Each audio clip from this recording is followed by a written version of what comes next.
काबिले परस्तिश भगवान महावीर तथागत भगवान बुद्ध बाखबर होते हुए भी इलाकाई जबानों में गीता के ही पैगाम को पहुंचाने वाले हैं। रूह हक है और मुकम्मल एहतियात यानी ज़ब्त नफ्स से हक शनासी की हालत का उसूल है। ये गीता का ही ख्याल है। बुद्ध ने इसी उनसुर को अलीम और लाफानी मकाम कहकर गीता के ही ख्याल को तस्दीक किया है। इतना ही नहीं बल्कि आलमी अदब में दीन के नाम पर जो कुछ भी लुब्बे लुबाब है, जैसे एक खुदा, इल्तिजा, नदामत, रियाजत वगैरह गीता की ही नसीहतें हैं।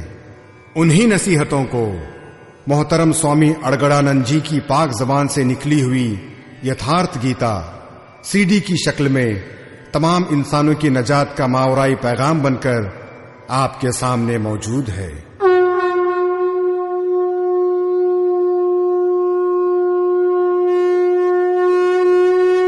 ओम श्री परमात्मने नमः।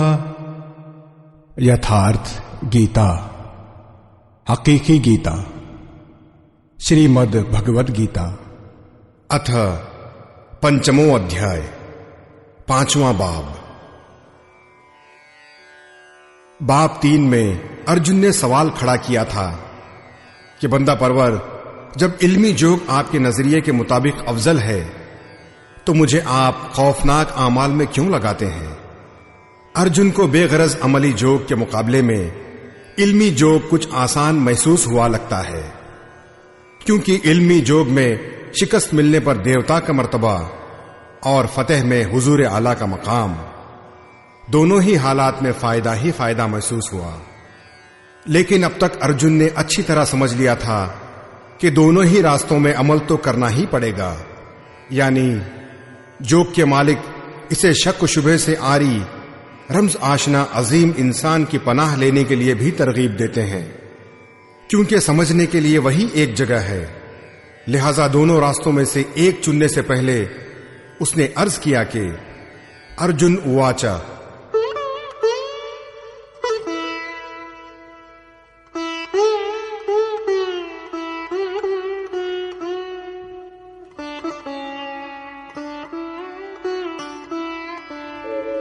सन्न्यासं कर्मणां कृष्ण पुनर्योगं च शंससि यच्छ्रेय एतयोरेकं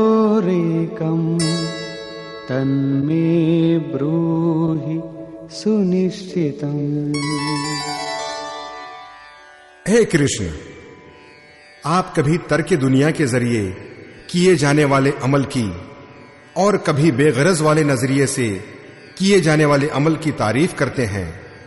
इन दोनों में से एक जिसे आप बिल्कुल दुरुस्त समझते हैं, जो आला इफादी हो, उसे मुझे बताइए। कहीं पहुंचने के लिए आपको 2 रास्ते बताए जाएं तो आप आसान रास्ता जरूर पूछेंगे। अगर नहीं पूछते तो आपका इरादा जाने का नहीं है। इस पर जोग के मालिक श्री कृष्ण ने कहा, श्री भगवान उवाचा,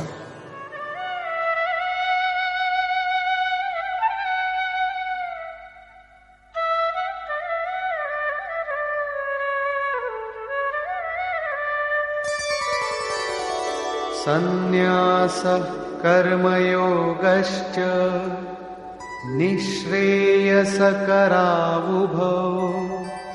तयोस्तु कर्म सन्न्यासात् कर्मयोगो विशिष्यते।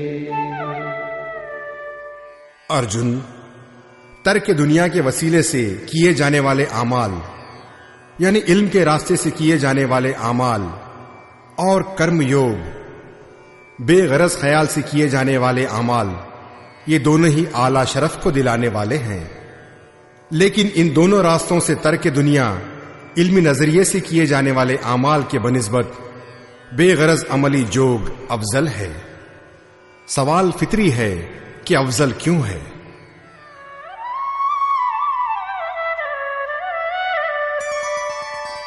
ज्ञेयः स नित्य सन्न्यासी यो न द्वेष्टि न काङ्क्षति निर्द्वन्द्वो हि महाबाहो सुखं बन्धात् प्रमुच्यते। बाजुए अजीम अर्जुन, जो न किसी से नफरत करता है न किसी चीज की ख्वाहिश रखता है, वो हमेशा जाहिद ही समझने लायक है, चाहे वो इल्म के रास्ते से या बेगरज अमल के रास्ते से ही क्यों ना हो। हसद व अदावत वगैरह वबालों से मुबर्रा वो इंसान आराम के साथ दुनियावी बंदिश से आजाद हो जाता है। सांख्ययोगौ पृथग् बालाः प्रवदन्ति न पंडिताः एकमप्यास्थितः सम्यग् उभयोर्विन्दते फलम्। बेगरज अमली जोग और इल्मी जोग, इन दोनों को ही वो लोग अलग अलग बताते हैं जिनकी समझ इस राह में अभी बहुत सतही है, ना कि आलिम व फाजिल लोग, क्योंकि दोनों में से किसी एक में भी अच्छी तरह कायम हुआ इंसान दोनों के बतौर समरा रूह मुतलक को हासिल करता है। दोनों का समरा एक ही है, लिहाजा दोनों यकसां हैं।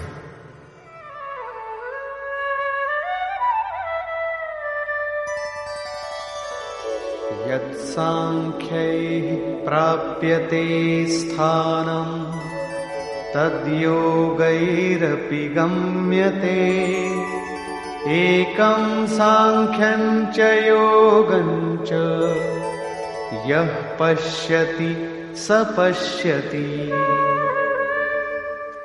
जहां फलसफे की नजर से अमल करने वाला पहुंचता है, वहीं बेगरज अमल के वसीले से अमल करने वाला भी पहुंचता है। लिहाजा जो दोनों को समरे की नजर से एक देखता है, वही हकीकी इल्म वाला है। जब दोनों एक ही जगह पर पहुंचते हैं तो बेगरज अमली जोग खास क्यों? श्री कृष्ण बताते हैं, सन्न्यासस्तु महाबाहो दुःखमाप्तुमयो गतः योगयुक्तो मुनिर्ब्रह्म न चिरेणाधिगच्छति। अर्जुन, बेगरज जोग का बर्ताव किए बगैर सन्यासः यानी सब कुछ वक्फ कर देना तकलीफदा है। जब जोग का बर्ताव शुरू ही नहीं किया तो गैर मुमकिन सा है।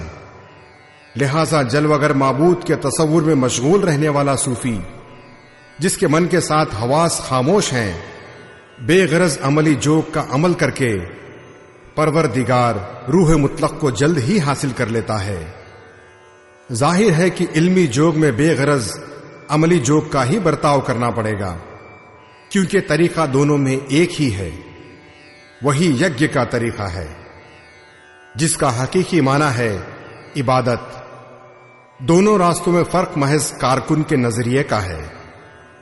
एक अपनी कुव्वत को समझकर नफा व नुकसान देखते हुए इसी अमल में लगा होता है, और दूसरा बेगरज अमली जोगी माबूद पर मुनहसिर होकर उसी अमल में लगा होता है।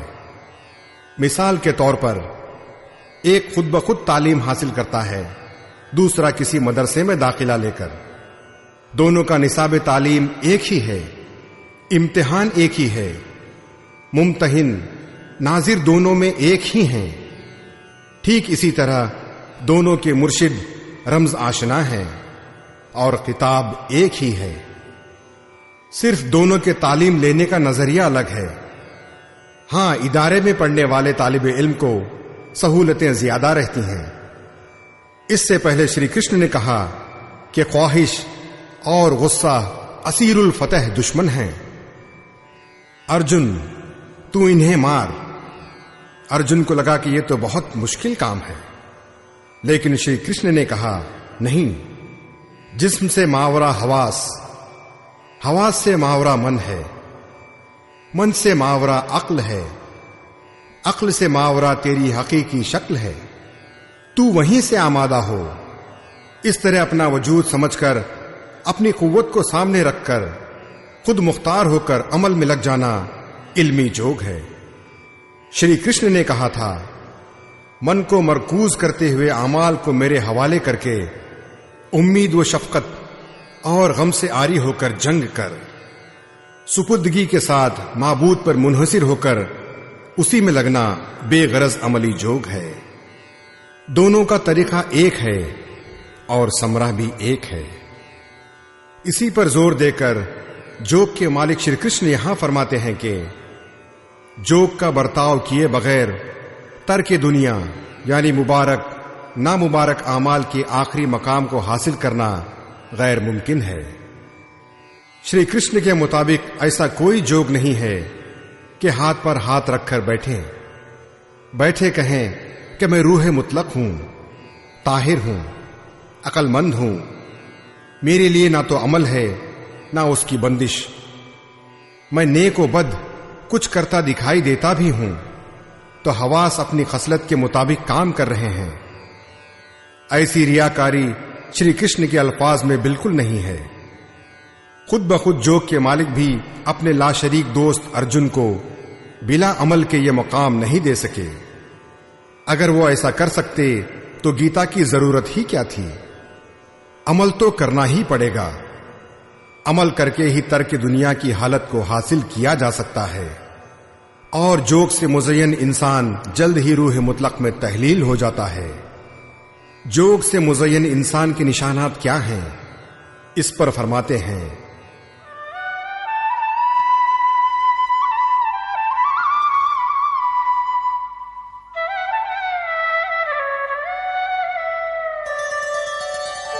योगयुक्तो विशुद्धात्मा विजितात्मा जितेन्द्रियः सर्वभूतात्म भूतात्मा कुर्वन्नपि न लिप्यते। विजितात्मा खास तौर से फतेह कर लिया गया है जिस्म जिसका, जितेंद्रिय फतेह कर लिए गए हैं हवास जिसके, और विशुद्धात्मा खुसूसी तौर से जिसका बातिन पाक है। ऐसा इंसान सर्वभूतात्म भूतात्मा तमाम माद्दी जानदारों की रूह की असल मखजन रूह मुतलक से यकसां हुआ जोग से मुज़य्यन है। वो अमल करता हुआ भी उसमें मुलव्विस नहीं होता तो करता क्यों है? अपने ताबईन के लिए बेइंतहा इफादी तुख्म को इकट्ठा करने के लिए मुलव्विस क्यों नहीं होता? क्योंकि तमाम जानदारों का जो बुनियादी मखरज है जिसका नाम उन्सुर आला है, इस उन्सुर में वो कायम हो गया। आगे कोई चीज नहीं है जिसकी तहकीक करें। पीछे वाली चीजें छोटी पड़ गईं तो भला रग़बत किस में पैदा करें? लिहाजा वो आमाल से घिरा हुआ नहीं होता। ये जोग से मुज़य्यन इंसान के आखिरी अंजाम की अक्कासी है। फिर जोग के हामिल इंसान की बूदोबाश का खुलासा करते हैं कि वो अमल करते हुए भी इसमें मुलव्विस क्यों नहीं होता। नैव किंचित करोमीति युक्तो मन्येत तत्त्ववित् पश्यन् शृण्वन् स्पृशन् जिघ्रन् अश्नन् गच्छन् स्वपन् श्वसन् प्रलपन् विसृजन् गृह्णन् उन्मिषन् निमिषन्नपि इन्द्रियाणीन्द्रियार्थेषु वर्तन्त इति धारयन्। उन्सुर आला रूह मुतलक को बदीही दीदार के साथ जानने वाले जोग से मुज़य्यन इंसान की ये मन की हालत यानी एहसास है कि मैं जर्रे के बराबर भी कुछ नहीं करता हूं। ये उसका तक़य्युल नहीं बल्कि ये हालत उसने बजरिए अमल हासिल की है। जैसे युक्तो मन्येत, अब हुसूल के बाद वो सब कुछ देखता हुआ, सुनता हुआ, छूता, सूंघता, खाता पीता, खाना खाता, चलता फिरता, सोता जागता, सांस लेता, छोड़ता, बोलता, कबूल करता, आंखों को खोलता और उन्हें मीचता हुआ भी हवास अपनी खसलत के मुताबिक मुतहर्रिक हैं। ऐसी सोच वाला होता है रूह मुतलक से बढ़कर कुछ है ही नहीं, और जब वो उसमें कायम ही है तो इससे बेहतर किस आराम की ख्वाहिश से वो किसी को लम्स वगैरह करेगा। अगर कोई अफजल चीज आगे होती तो रग़बत जरूर रहती, लेकिन हुसूल के बाद अब आगे और जाएगा कहां और पीछे तर्क क्या करेगा। लिहाजा जोग से मुज़य्यन इंसान मुलव्विस नहीं होता। इसी को एक नजीर के जरिए पेश करते हैं। ब्रह्मण्याधाय कर्माणि संगम त्यक्त्वा करोति यः लिप्यते न स पापेन पद्मपत्रमिवाम्भसा। कमल कीचड़ में होता है, उसका पत्ता पानी के ऊपर तैरता है, लहरें रात दिन उसके ऊपर से गुजरती हैं, लेकिन आप पत्ते को देखें सूखा मिलेगा, पानी की एक बूंद भी उसके ऊपर नहीं ठहर पाती। कीचड़ और पानी में रहते हुए भी वो उनसे मुलव्विस नहीं होता। ठीक इसी तरह जो इंसान अपने सारे आमाल को रूह मुतलक में तहलील करके, यानी बदीही दीदार के साथ ही आमाल तहलील हो जाते हैं, इससे पहले नहीं, रग़बत को तर्क करके, यानी अब आगे कोई चीज नहीं, लिहाजा रग़बत नहीं रहती, लिहाजा रग़बत को तर्क कर अमल करता है, वो भी इसी तरह मुलव्विस नहीं होता। फिर वो करता क्यों है? आप लोगों के लिए, मुआशरे के फलाही वसीले के लिए, ताबईन की रहनुमाई के लिए इसी पर जोर देते हैं।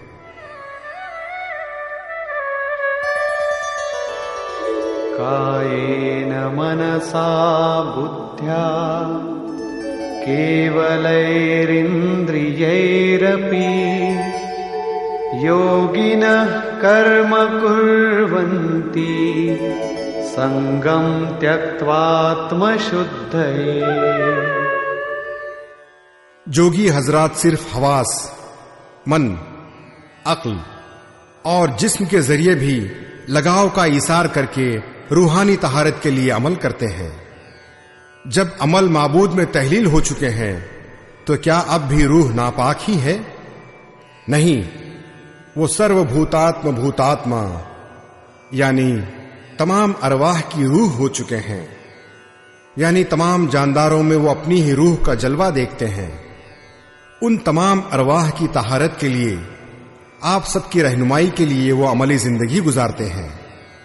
जिस्म, मन, अक्ल और सिर्फ हवास से वो अमल करता है। बजाते खुद वो कुछ भी नहीं करता, खुद कफील है, बाहर से मुतहर्रिक दिखाई देता है, लेकिन अंदर उसमें बेइंतहा सुकून है।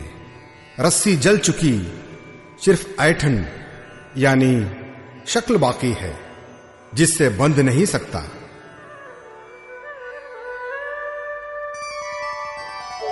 युक्तः कर्मफलं त्यक्त्वा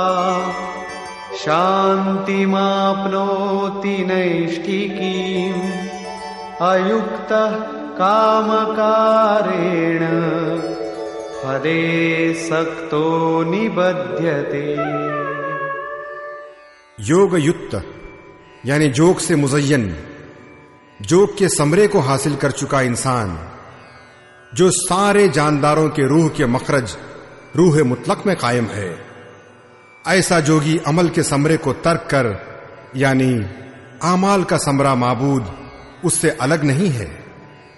लिहाजा अब अमल के समरे को तर्क कर नैष्ठिकीम शांतिम आपनोति, सुकून के आखिरी अंजाम को हासिल होता है, जिसके आगे किसी तरह का सुकून बाकी नहीं है, जिसके बाद वो कभी सुकून से खाली नहीं होता। लेकिन गैर मुनासिब इंसान जो जोग के समरे से जुड़ा हुआ नहीं है, अभी रास्ते में है, ऐसा इंसान समरे में रागिब हुआ, यानी समरा है रूह मुतलक, इसमें इसका रागिब होना जरूरी है। लिहाजा समरे में रागिब होने पर भी काम कारेण निबध्यते, ख्वाहिश करके बंध जाता है, यानी शुरू से लेकर आखिर तक ख्वाहिशात बेदार होती हैं। लिहाजा रियाजत कश को मंजिल मकसूद को हासिल करने तक खबरदार रहना चाहिए। काबिल एहतराम महाराज जी कहा करते थे, हो जरा सा हम अलग, माबूद अलग हैं, तो लौ से दुनिया माया कामयाब हो सकती है। कल ही हुसूल होना हो, लेकिन आज तो वो जाहिल ही है। लिहाजा आखिरी मंजिल तक रियाजत कश को गाफिल नहीं होना चाहिए। इस पर आगे नजर डालें।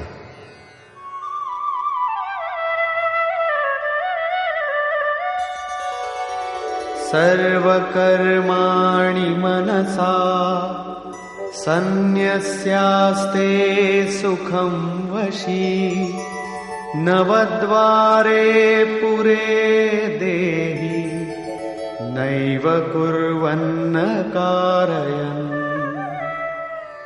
जो पूरी तरह अपने काबू में है, जो जिस्म, मन, अक्ल और दुनिया से अलग खुद कफील है, ऐसा खुद इख्तियार इंसान बिला शक कुछ न करता है, न कराता है। अपने ताबईन से कराना भी इसके बातिनी सुकून का लम्स नहीं कर पाता। ऐसा खुद कफील इंसान लफ्ज वगैरह मौजुआत को हासिल कराने वाले 9 दरवाजों यानी 2 कान, 2 आंखें, नाक के 2 सुराख, 1 मुंह, 1 अज़ुए तनासुल, मिक़द वाले जिस्मानी मकान में सारे आमाल को मन से तर्क कर अपनी रूहानी लुत्फ में ही डूबा रहता है। हकीकतन वो न कुछ करता है न कराता है। इसी बात को फिर श्री कृष्ण दूसरे अल्फाज में बयान करते हैं कि वो माबूद न करता है न कराता है। मुर्शिद, माबूद, रब, खुद कफील अजीम इंसान, मुज़य्यन वगैरह एक दूसरे के मुतरादिफ हैं। अलग से कोई परवरदिगार कुछ करने नहीं आता। वो जब करता है तो उन्हीं मकाम पर पहुंचे हुए अजीम इंसान के वसीले से कराता है। अजीम इंसान के लिए जिस्म सिर्फ मकान है। लिहाजा रूह मुतलक का करना और अजीम इंसान का करना एक ही बात है, क्योंकि वो उनके जरिए हैं। दर हकीकत वो इंसान करते हुए भी कुछ नहीं करता। इसी पर अगला श्लोक देखें। न कर्तृत्वं न कर्माणि लोकस्य सृजति प्रभुः, न कर्मफल संयोगं स्वभावस्तु प्रवर्तते। वो माबूद ना तो मादी जानदारों के इस एहसास को कि वो ही करने वाले हैं, ना आमाल को और ना आमाल के सम्राट को इत्तेफाक ही मानता है, बल्कि खसलत में मौजूद कुदरत के दबाव के मुताबिक ही सभी बर्ताव करते हैं। जैसे जिसकी खसलत मलकात फाजिला, मलकात रद्दिया, ख्वाह मलकात मजमूम वाली है, उसी सतह से वो बर्ताव करता है। कुदरत तो लंबी चौड़ी है, लेकिन आपके ऊपर उतना ही असर डाल पाती है जितनी आपकी फितरत बदनुमा या तरक्की याफ्ता है। आमतौर से लोग कहते हैं कि करने कराने वाले तो माबूद हैं, हम तो महज मशीन हैं, हमसे वो नेक कराएं ख्वाह बद। लेकिन जो के मालिक श्री कृष्ण कहते हैं, ना वो माबूद खुद करता है, ना कराता है, और न वो तरकीब ही बैठाता है। लोग अपनी खसलत में मौजूद फितरत के मुताबिक बर्ताव करते हैं, खुद ब खुद काम करते हैं। वो अपनी आदत से मजबूर होकर करते हैं, माबूद नहीं करते। तब लोग कहते क्यों हैं कि माबूद करते हैं?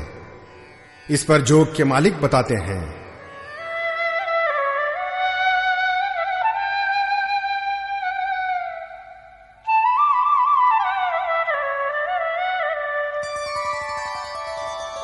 नादत्ते कस्यचित् पापं न चैव सुकृतं विभुः, अज्ञानेनावृतं ज्ञानं तेन मुह्यन्ति जन्तवः। जिसे अभी माबूद कहा उसी को यहां अकबर, विभू कहा गया है, क्योंकि वह तमाम शौकतों से मुज़य्यन है। अजमत और शौकत से मुज़य्यन वो रूह मुतलक न किसी के अमल बद से और न किसी के अमल नेक से ही मुतासिर होता है। फिर भी लोग कहते क्यों हैं? इस वास्ते कि इल्म पर जहालत का पर्दा पड़ा हुआ है। उन्हें अभी बदीही दीदार के साथ इल्म तो हुआ नहीं, वो अभी जी रूह हैं। लगाव के जेरे असर वो कुछ भी कह सकते हैं। इल्म से क्या होता है, इसे बयान करते हैं। ज्ञानेन तु तदज्ञानम् येषाम् नाशितमात्मनः तेषामादित्यवज्ज्ञानम् प्रकाशयति तत्परम्। जिसके बातिन की वो जहालत, यानी जिसने इल्म को ढक रखा था, बदीही दीदार के जरिए खत्म हो गई है। और इस तरह जिसने इल्म हासिल कर लिया है, उसका वो इल्म सूरज के मानिंद उस उन्सुर आला रूह मुतलक को रोशन करता है। तो क्या रूह मुतलक किसी तारीकी का नाम है? नहीं, वो तो स्वयं प्रकाश, रूप दिन राती, खुद नूर मुजस्सम है तो, लेकिन हमारे इस्तेमाल के लिए नहीं है। दिखाई तो नहीं देता। जब इल्म के जरिए जहालत का पर्दा हट जाता है तो उसका वो इल्म सूरज के मानिंद माबूद को अपने में रवां कर लेता है। फिर इंसान के लिए कहीं तारीकी नहीं रह जाती। उस इल्म की शक्ल क्या है?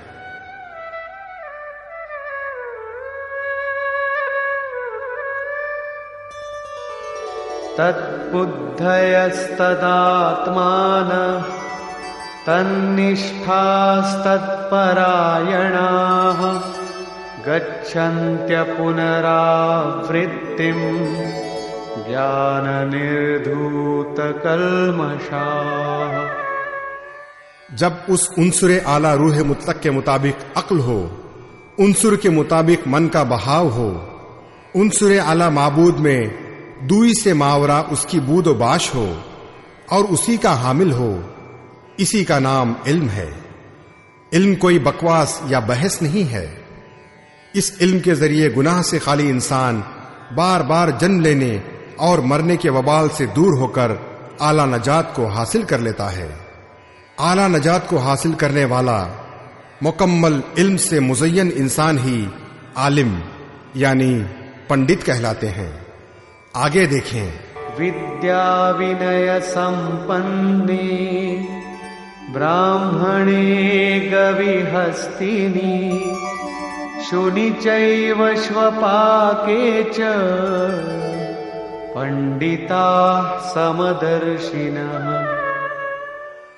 इल्म के जरिए जिनका गुनाह मिट चुका है, जो ऐसे मकाम पर पहुंच चुके हैं, जो आवागोन से मुबर्रा हैं, परम गति मकाम को हासिल कर चुके हैं, ऐसे आलिम मुनकसिरुल मिजाज ब्राह्मण और चांडाल एक गलीज जात में गाय, कुत्ते और हाथी में मुसावी नजर वाले होते हैं।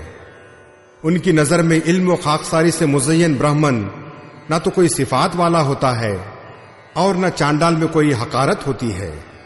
न गाय दीन है, न कुत्ता बेदीनी और न हाथी अजमत ही रखता है। ऐसे आलिम हजरात यकबीन और हमसर होते हैं। उनकी नजर जिस्म जिल्द पर नहीं रहती बल्कि रूह पर पड़ती है।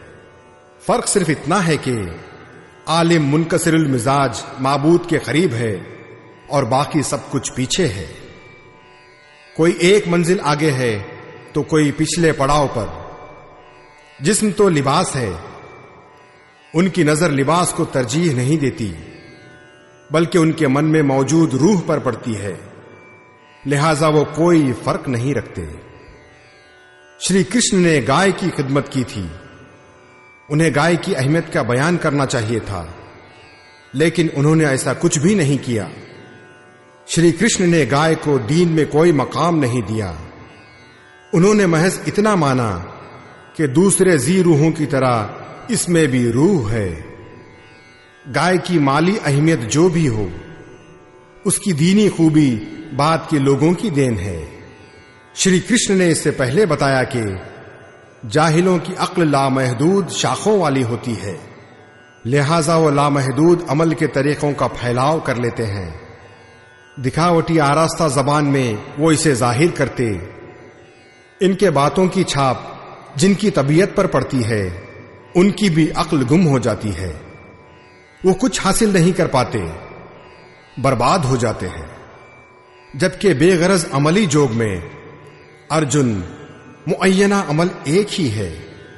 यज्ञ का तरीक़ेकार, इबादत, गाय, कुत्ते, हाथी, पीपल, नदी की दीनी अहमियत इन लामहदूद शाखों वालों की देन है। अगर इनकी कोई दीनी अहमियत होती तो श्री कृष्ण जरूर जिक्र करते। हां, मंदिर, मस्जिद वगैरह इबादत के मकाम शुरुआती दौर में जरूर हैं। वहां इज्तिमाई तौर पर तरगीब देने वाले वाज व पिंद हैं, तो उनकी अहमियत जरूर है। वो दीनी वाज व पिंद के मरकज हैं। पेश करदा श्लोक में दो आलिम हजरात यानी पंडितों का जिक्र है। एक आलिम तो वो है जो मुकम्मल आलिम है, और दूसरा वो है जो इल्म और खाकसारी से लबरेज है। वो दो कैसे? दर हकीकत हर दर्जे की दो हदें होती हैं। एक तो आला हद, आखिरी अंजाम, और दूसरी इब्तिदाई या अदना दर्जे की हद। मिसाल के तौर पर बंदगी की अदना हद वो है जहां से बंदगी शुरू की जाती है। इरफान, बैराग और लगन के साथ इबादत करते हैं। और आला हुदूद वो हैं जहां बंदगी अपना समरा देने की हालत में हो जाती है। ठीक इसी तरह ब्राह्मण दर्जा है। जब माबूद में दाखिला दिलाने वाली सलाहियतें आती हैं उस वक्त इल्म होता है, खाकसारी होती है, और मन पर काबू, नफ्स कुशी, इब्तिदा करने वाले तजर्बात का इजरा, मुसलसल फिक्र, तसव्वुर और मुराकिबा वगैरह। माबूद में दाखिला दिलाने वाली सारी सलाहियतें उनके अंदर फितरी तौर पर काम करती रहती हैं। यह ब्राह्मण दर्जे की अदना हद है। आला हद तब आती है जब बतसलसल तरक्की करते करते वो माबूद का दीदार करके उसमें तहलील हो जाता है। जिसे जानना था जान लिया, वो मुकम्मल आलिम है। आवागोन से मुबर्रा ऐसा अजीम इंसान उस इल्म और मुनकसरिल मिजाज ब्राह्मण, चांडाल, कुत्ते, हाथी और गाय सब पर मुसावी नजर वाला होता है, क्योंकि उसकी नजर कल्ब में मौजूद खुद की शक्ल पर पड़ती है। ऐसे अजीम इंसान को आला नजात में क्या मिला है और कैसे, इस पर रोशनी डालते हुए जोग के मालिक बताते हैं।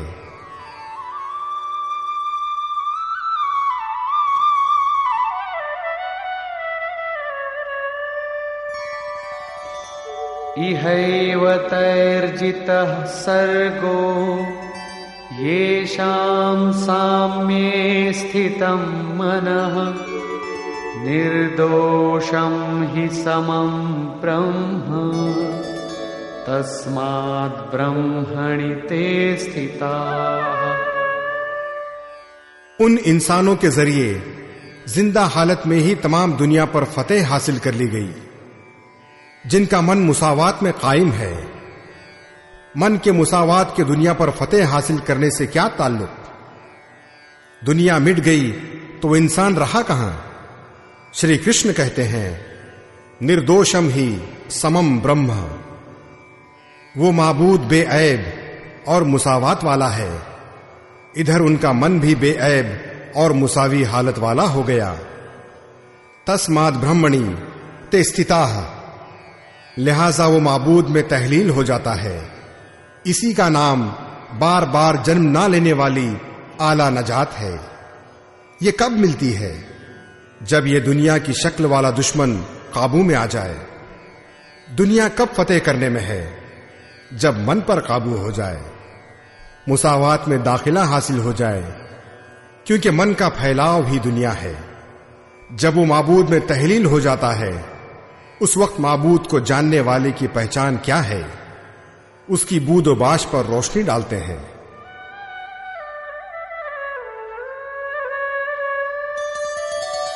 न प्रहिष्येत प्रियं प्राप्य नोद्विजेत प्राप्य चा प्रियं स्थिरबुद्धिरसम्मूढो ब्रह्मविद् ब्रह्मणि स्थितः। उसका कोई पसंदीदा नापसंदीदा होता नहीं, लिहाजा जिसे लोग पसंदीदा समझते हैं उसे हासिल करके वो खुश नहीं होता, और जिसे लोग नापसंदीदा समझते हैं, यानी जैसे दीनदार लोग पहचान बताते हैं, उसे हासिल कर वो बेकरार नहीं होता। ऐसा कायमुल अक्ल, असम्मूढ़, शक व शुबहे से खाली, ब्रह्मविद, माबूद से मुज़य्यन, माबूद को जानने वाला, ब्रह्मणि स्थितः, आला ब्रह्म में हमेशा कायम है। बाह्य स्पर्शेष्वसक्तात्मा विन्दत्यात्मनि यत् सुखम् स ब्रह्मयोगयुक्तात्मा सुखमक्षयमश्नुते। बाहरी दुनियात के मौजूआत में दिलचस्पी ना रखने वाला इंसान बातिन में मौजूद जो सुकून है, उस सुकून को हासिल करता है। वो इंसान ब्रह्म योग युक्त आत्मा, आला माबूद, रूह मुतलक के साथ मुनासिबत कायम करने वाली रूह वाला है। लिहाजा वो लाफानी मसरत का एहसास करता है, जिस मसरत की कभी फना नहीं होती। इस मसरत का इस्तेमाल कौन कर सकता है जो बाहर के मौजूआत के तअय्युशात से दिलचस्पी नहीं रखता? तो क्या तअय्युशात खलल पैदा करने वाले हैं? बंदा परवर श्री कृष्ण फरमाते हैं,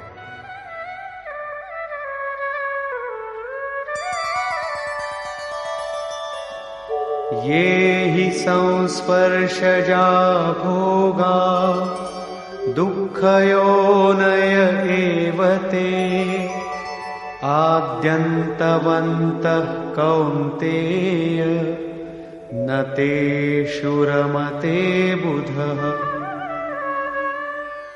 सिर्फ खाल ही नहीं, सभी हवास लम्स करते हैं। देखना आंख का लम्स है, सुनना कान का लम्स है। इसी तरह हवास और उनके मौजूआत के ताल्लुक से पैदा होने वाले सारे तअय्युशात अगरचे लुत्फ उठाने में अच्छे लगते हैं, लेकिन बिला शक व शुबा वो सब दुख योनयः, तकलीफ दा शक्लों यानी यौनियों के ही वजूहात हैं। इतना ही नहीं, वो तअय्युशात पैदा होने और मिटने वाले हैं, फानी हैं। लिहाजा कौन ते साहिब इरफान इंसान इनमें नहीं फंसते। हवास के इन तासुरात में रहता क्या है? ख्वाहिश और गुस्सा, हसद व अदावत। इस पर श्री कृष्ण कहते हैं,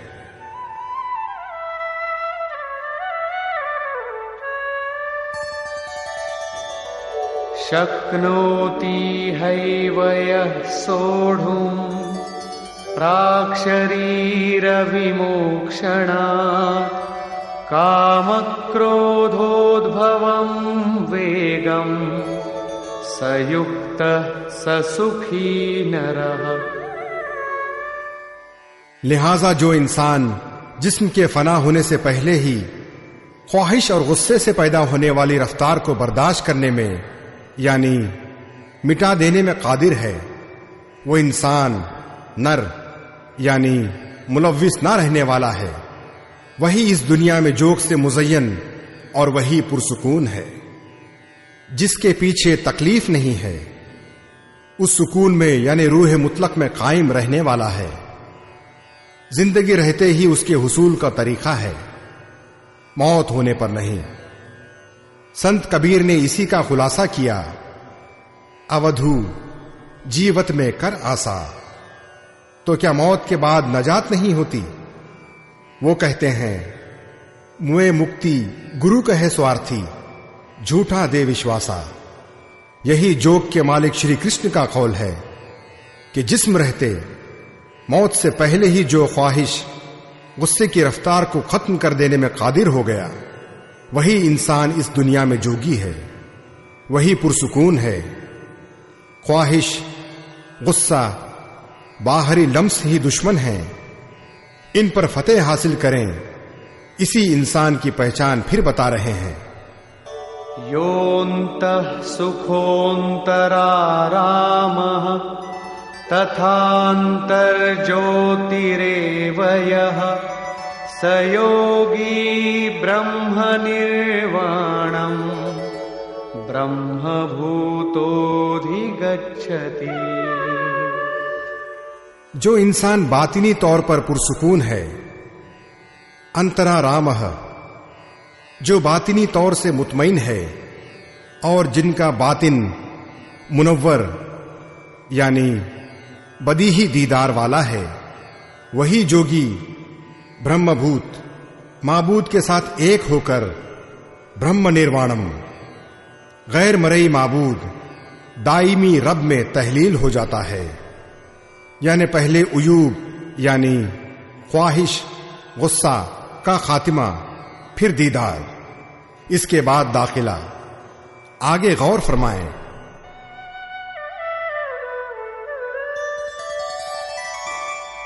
लभन्ते ब्रह्मनिर्वाणम् ऋषयः क्षीणकल्मषाः छिन्नद्वैधायतात्मानः सर्वभूतहिते रताः। रूह मुतलक का बदीही दीदार करके जिनका गुनाह खत्म हो गया है, जिनके कश्मकश वाले हालात खत्म हो गए हैं, तमाम जानदारों की रिफाह में जो लगे हुए हैं, यानी हुसूल वाले ही ऐसा कर सकते हैं। जो खुद गड्ढे में पड़ा है, दूसरों को क्या बाहर निकालेगा। लिहाजा रहमदिल अजीम इंसान की कुदरत सिफात हो जाती है। और यतात्मानह, ज़ब्ते नफ्स के हामिल रब को जानने वाले इंसान पुरसुकून आला माबूद को हासिल करते हैं।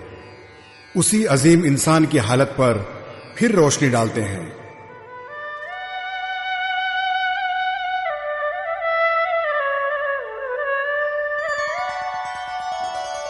कामक्रोधवियुक्तानां यतीनां यतचेतसाम् अभितो ब्रह्मनिर्वाणम् वर्तते विदितात्मनाम्।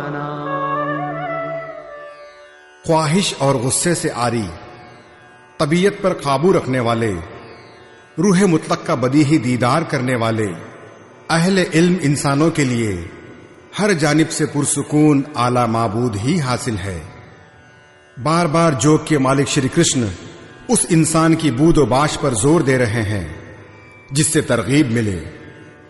सवाल तकरीबन पूरा हुआ।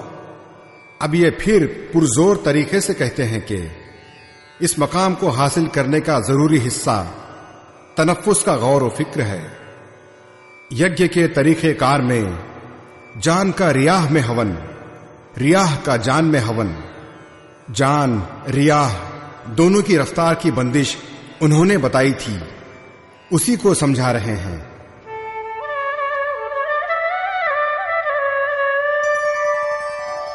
स्पर्शान् कृत्वा बहिर्बाह्यान् चक्षुश्चैवान्तरे भ्रुवोः प्राणापानौ समौ कृत्वा नासाभ्यन्तरचारिणौ यतेन्द्रियमनोबुद्धिः मुनिर्मोक्षपरायणः विगतेच्छाभयक्रोधो यः सदा मुक्त एव सः। अर्जुन, बाहर के मौजुआत मनाजिर का गौर फिक्र ना करते हुए उन्हें तर्क कर आंखों की नजर को अब्रू के बीच में साकिन करने, भ्रुवोह अंतरे का ऐसा मतलब नहीं कि आंखों के बीच या अब्रू के बीच कहीं देखने के ख्याल से नजर जमाएं।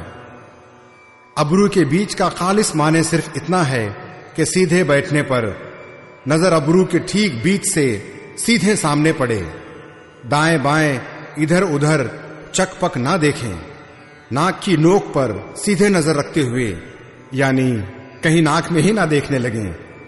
नाक के अंदर हरकत करने वाले जान और रियाह दोनों को एक बराबर करके, यानी नजर तो वहां कायम करें और सूरत को सांस में लगा दें कि कब सांस अंदर गई, कितनी देर तक अंदर रुकी। तकरीबन आधा सेकंड रुकती है, कोशिश करके ना रोकें। कब सांस बाहर निकली, कितनी देर तक बाहर रही। कहने की जरूरत नहीं कि सांस में उठने वाली नाम की आवाज सुनाई पड़ती रहेगी। इस तरह तनफ्फुस पर सूरत साकिन हो जाएगी तो धीरे धीरे सांस अटल साकिन होकर ठहर जाएगी, मुसावी हो जाएगी। न अंदर कोई इरादा पैदा होगा और न खारजी इरादे टकराव कर पाएंगे। बाहर के तय्युशात की फिक्र तो बाहर ही तर्क कर दी गई थी, अंदर भी इरादे बेदार नहीं होंगे। सूरत एकदम साकिन हो जाती है, तेल की धार की तरह। तेल की धारा पानी की तरह टिप टिप नहीं गिरती, जब तक गिरेगी धार ही की तरह गिरेगी। इसी तरह जान और रियाह की रफ्तार बिल्कुल मुसावी साकिन करके हवास, मन और अक्ल पर जिसने काबू पा लिया है, ख्वाहिश, खौफ और गुस्से से आरी गौर फिक्र की आखिरी हद तक पहुंचा हुआ, नजात का हामिल सूफी हमेशा आजाद ही है, यानी नजात वाला ही है। नजात पाकर वो कहां जाता है, क्या हासिल करता है, इस पर कहते हैं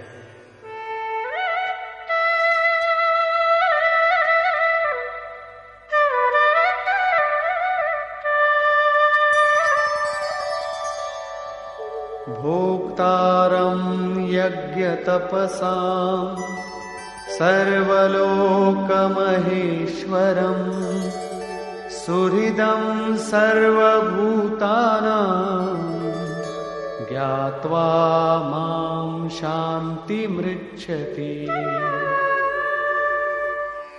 वो नजात याफ्ता इंसान मुझे यज्ञ और रियाजत का सारिफ, तमाम अवालिम का रब्बुल अरबाब, सारे जानदारों का बेगरज खैर ख्वाह, हमदर्द, ऐसा मुजस्सम जानकर पूरी तरह से सुकून हासिल कर लेता है।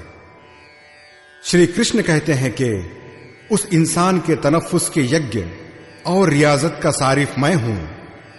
यज्ञ और रियाजत आखिर में जिसमें तहलील हो जाते हैं वो मैं हूं, वो मुझे हासिल होता है। यज्ञ के आखिर में जिसका नाम सुकून है वो मेरी ही हकीकी शक्ल है। वो नजात याफ्ता इंसान मुझे जानता है और जानते ही मेरे मकाम पर पहुंच जाता है। इसी का नाम सुकून है। जैसे मैं रब्बुल अरबाब हूं वैसे ही वो भी है। मग़ज़ सुखन निष्कर्ष। इस बाब के शुरू में अर्जुन ने सवाल किया था कि कभी तो आप बेगरज अमली जोक की तारीफ करते हैं और कभी आप तर्क दुनिया के रास्ते से अमल करने की तारीफ करते हैं। लिहाजा दोनों में से एक को जिसे आपने तय कर रखा हो, आला इफादी हो, उसे बताइए। श्री कृष्ण ने बताया, अर्जुन, आला इफादा तो दोनों में है। दोनों में वही मुअय्यना यज्ञ का अमल ही किया जाता है। फिर भी बेगरज अमली जोक खुसूसी है। इसे किए बगैर तर्क दुनिया यानी मुबारक नामुबारक आमाल का खातिमा नहीं होता। तर्क दुनिया रास्ता नहीं, मंजिल का नाम है। जोक से मुज़य्यन ही तारिकुद दुनिया है। जोक के हामिल इंसान की पहचान बताई कि वही रब है। वो न करता है न कुछ कराता है, बल्कि खसलत में कुदरत के दबाव के मुताबिक लोग मशगूल हैं। जो मुजस्सम मुझे जान लेता है वही आलिम है, वही पंडित है। यज्ञ के समरे में लोग मुझे जानते हैं। तनफ्फुस का विर्द और यज्ञ वो रियाजत जिसमें तहलील होते हैं, वो मैं ही हूं। यज्ञ के समरे की शक्ल में मुझे जानकर वो जिस सुकून को हासिल करते हैं, वो भी मैं ही हूं। यानी श्री कृष्ण जैसे अजीम इंसान जैसी शक्ल उस हासिल करने वाले को भी मिलती है। वो भी रब्बुल अरबाब बशक्ल रूह हो जाता है, उस रूह मुतलक के साथ यकसां हो जाता है। यानी यकसां होने में जन चाहे जितने लगें, इस बाब में अयां कर दिया कि यज्ञ और रियाजतों का सारिफ अजीम इंसानों के अंदर रहने वाली ताकत रब्बुल अरबाब है, यानी महेश्वर है। लिहाजा ओम तत्सदिति श्रीमद् भगवद गीता सुपनिषत्सु ब्रह्म विद्यायाम योग शास्त्रे श्री कृष्ण अर्जुन संवादे यज्ञ भोक्ता महापुरुषस्थ महेश्वरः नाम 5वां अध्याय। इस तरह श्रीमद् भगवद गीता की तमसील उपनिषद और इल्म तसव्वुफ व इल्म रियाजत से मुताल्लिक श्री कृष्ण और अर्जुन के मुकालिमे में सारिफे यज्ञ रब्बुल अरबाब नाम का 5वां बाब मुकम्मल होता है। इति श्रीमद् परमहंस परमानंदस्य शिष्य स्वामी अड़गड़ानंद कृते श्रीमद् भगवद गीतायः यथार्थ गीता भाष्ये यज्ञ भोक्ता महापुरुषस्थ महेश्वरः नाम 5वां अध्यायः। इस तरह काबिले एहतराम श्री परमहंस परमानंद जी के मुक़ल्लिद स्वामी अड़गड़ानंद के जरिए लिखी श्रीमद् भगवद गीता की तशरीह यथार्थ गीता हकीकी गीता में सारिफे यज्ञ रब्बुल अरबाब यज्ञ भोक्ता महापुरुषस्थ महेश्वर नाम का 5वां बाब मुकम्मल हुआ। हरि ओम तत्सत।